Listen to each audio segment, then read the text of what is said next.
A major breakthrough for Elon Musk's brain science startup, Neuralink, announcing the company has successfully implanted a brain chip in a human for the first time, less than a year after the FDA gave the green light for a clinical study. Imagine the joy of connecting with your loved ones, browsing the web, or even playing games using only your thoughts.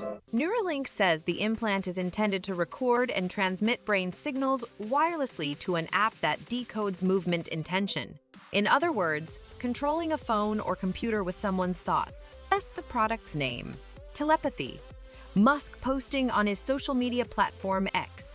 Imagine if Stephen Hawking could communicate faster than a speed typist or auctioneer. This, I think, has a very good purpose, which is to cure important diseases and ultimately to help secure humanity's future as a civilization. Said the patient received the implant Sunday and was recovering well. He described the initial data from the device as promising and noted initial users will be those who have lost the use of their limbs. Pager simply thinks about moving his hand up or down. In previous tests on animals. A monkey with a New Orleans brain implant able to play Pong on a computer, according to the company. Device also detecting brain activity in a pig. What does this technology have the potential to do? We're just at the beginning of this area of medical device development. Watch as this 30-year-old injured in a car crash fist bumps President Obama with a robotic arm powered by his thoughts in 2016. Nathan is moving this hand with his brain. And these patients are controlling their computers with their minds to message back and forth thanks to Synchron's implanted device. The company says it's like brain Bluetooth. And while emerging neurotechnology offers exciting possibilities, social media exploding with sci-fi references. Never before has a biomechanical fusion been asked to do so much. The FDA says it has a scientifically rigorous process to evaluate the safety and effectiveness of medical devices, adding that it will continue to monitor the safety of those enrolled in the study for Neuralink's implant device through required regular reports. Musk did not go into detail about Sunday's procedure, but Neuralink has told prospective participants that it will use a machine to implant the device in their brain, a source of concern for Dr. Ryan Merkley. Neuralink's brain chip implant is a major development with the potential to revolutionize how we interact with technology and even improve lives. However, it's crucial to approach this technology with caution and ensure ethical considerations and safety remain top priorities. As this technology continues to develop, we'll need to have open discussions about its potential benefits and risks to ensure it's used responsibly and ethically. What are your thoughts on Neuralink's technology? Do you see the potential benefits outweighing the risks? Share your thoughts in the comments below, and let's keep the conversation going. People who can't move their arms or legs to operate something like a phone. It does this by measuring movement commands from the brain and translating those measurements into keyboard and mouse commands, similar to how you input text into a phone. This is all the science has shown. So in case you were worried, right, it can't read your thoughts.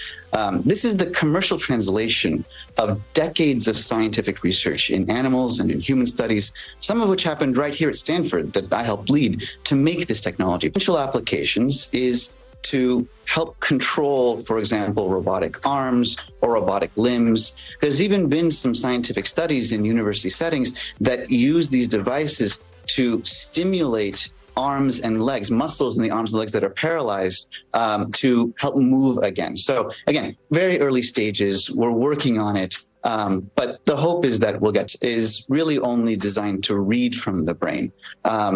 All types of medical devices, especially ones that are implanted in the brain, the so-called class 1 medical device, class 3 medical devices, do carry risks, right? The device could have some type of problem, and that's exactly what this study is designed to evaluate. The goal of this study that's currently been approved is a safety study, looking at exactly how safe these types of devices are, and the specific device in particular, for potential evaluation as a medical device. Pics of the individual that was announced to have been implanted. But just speaking generally, because I have done clinical studies of this type before, this is a very standard clinical trial, right? There is a rigorous process by which you ask the FDA for permission, you share with them what the inclusion criteria is. So typically these types of studies involve people with severe paralysis, meaning they can't move their arms, they can't move.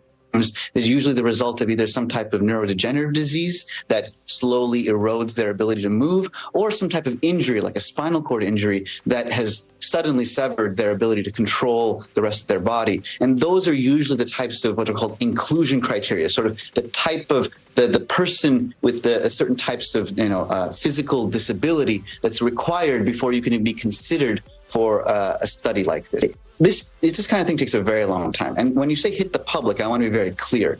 This is a medical device. It will only really ever be a medical device. Hit the public, people that need it medically in the public, just on a widespread scale. You're looking at a 5, 10, 15-year timeline. These are long studies, right? Comparable devices like this that have been on the market for slightly different purposes have taken 20 years. So this is the beginning of a long process that will hopefully continue to show very promising and encouraging results. Hopefully a step in the right direction. Dr. Paul Nuyujigian, thank you so much for joining Top Story tonight.